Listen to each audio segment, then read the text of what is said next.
In this lesson, we're going to be talking about building a forensic workstation. Now, if you're doing a lot of forensic investigations or forensic examinations, you may want to have a dedicated forensic workstation. And there's a lot of decisions that have to be made as you're building that forensic workstation. Of course, you're going to have hardware decisions to make, the types of interfaces, USB, FireWire, different interfaces for whether you want to be able to support SCSI or SATA or PATA or different interfaces for hard drives. And you're also going to want to think about what you've got for other types of hardware, whether you've got a floppy drive in case you're dealing with some old systems that have data stored in an old floppy, or whether you are going to have Blu-ray or DVD or CD, or those sorts of decisions that you're going to need to make as you're selecting the hardware that you are going to use. Now, another decision you're going to have to make is what operating system are you going to be running primarily on this forensic workstation?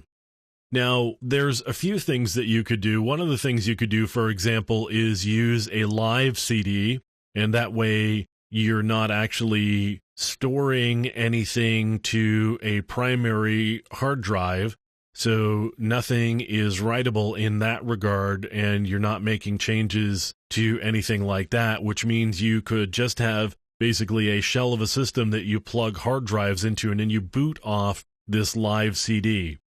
So there's a few choices around live CDs that you could make, and you can certainly Google the ones that are available. Primarily, they're Linux-based, and there are several that are available for forensic workstation usage.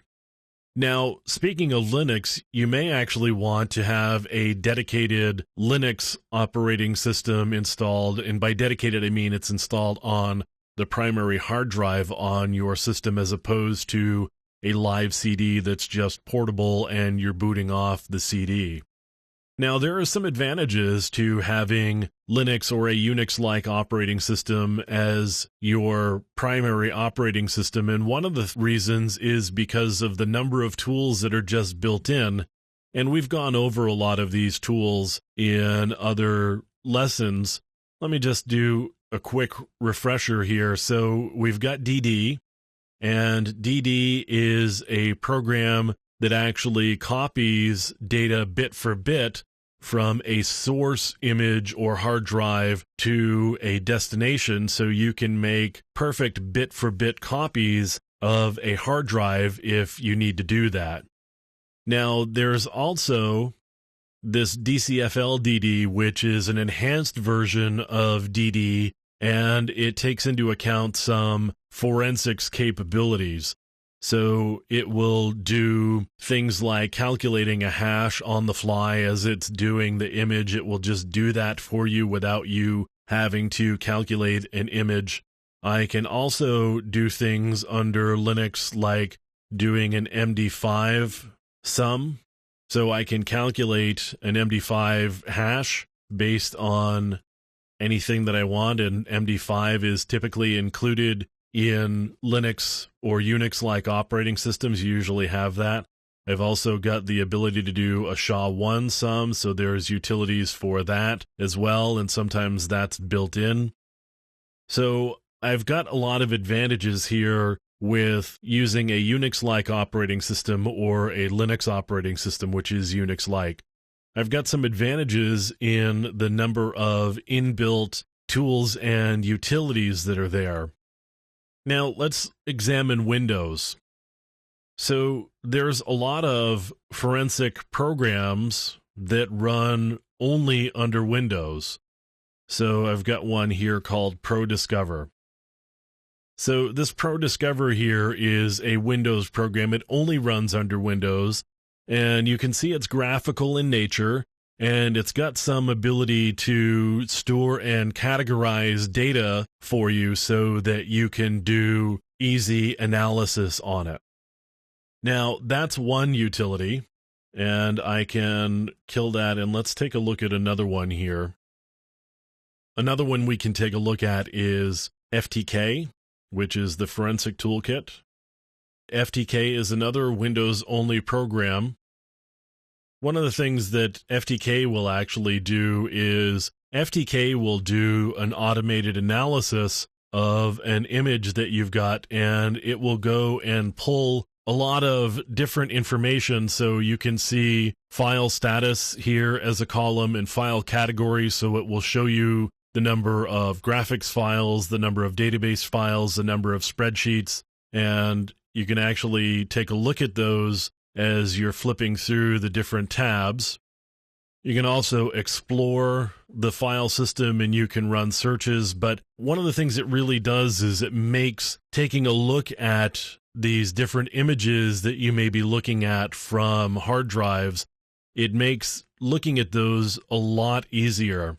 So a tool like FTK will automate a lot of the basic analysis for you and will pull a lot of stuff out, so it's a lot easier for you to get to quickly the evidence that you need and point you in directions where you may need to look a little bit more deeply, or whether you need to do some more analysis or go looking for more evidence. So FTK actually has a lot of automated functionality that's really nice. Now, we looked at ProDiscover. That's got some capabilities similar to what we're looking at in FTK. Actually, the most popular forensic software probably is a tool called Encase. And that, again, is a Windows-only program. You need to be running Windows to run Encase. And Encase is kind of the standard for forensic software.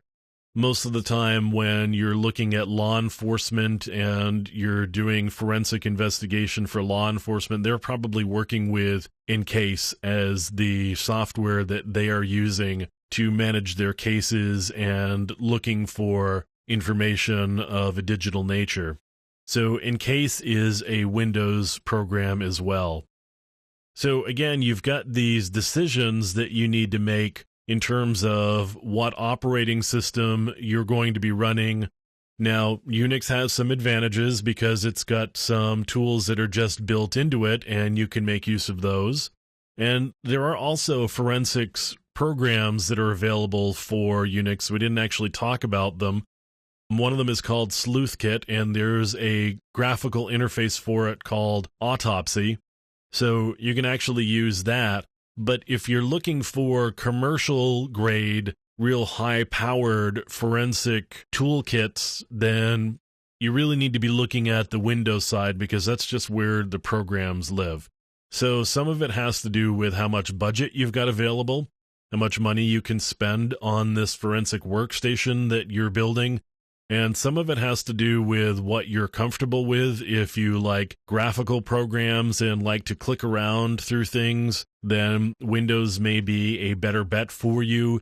If you're much happier in the command line world and can keep track of a lot of the details of an investigation yourself and want to go digging through the data manually, then you may be happier on the Unix side in using the command line tools that are there.